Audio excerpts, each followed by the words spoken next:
Venga, pues primero de todo, dime tu nombre y apellidos. José Antonio Carretero, ¿Y equipo?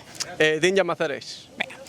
José Antonio, cuéntame un poco cuál es tu rol. Tu rol es de mecánico, pero ¿qué faena haces durante las 24 horas? Bueno, ayudar lo que se pueda y bueno, lo que necesiten los pilotos, pues intentar echar una mano en lo que podamos. Y nada, pasar las 24 lo mejor posible, que todos disfrutemos de este fin de semana y poco más.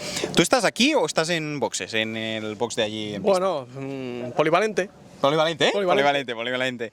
Ahora hablabas de pasar un buen fin de semana. En principio, parece que hace sol, pero la previsión es que puedan caer lluvia, Sí. que puedan caer gotas. Entonces, no sé si tenéis algún plan, algo preparado para así, bebé. Bueno, en principio la moto la hemos hecho ya conciencia un poquito para el tema de si llueve. Pero a partir de ahí pueden pasar de todo. Muy bien, perfecto. Pues ya está.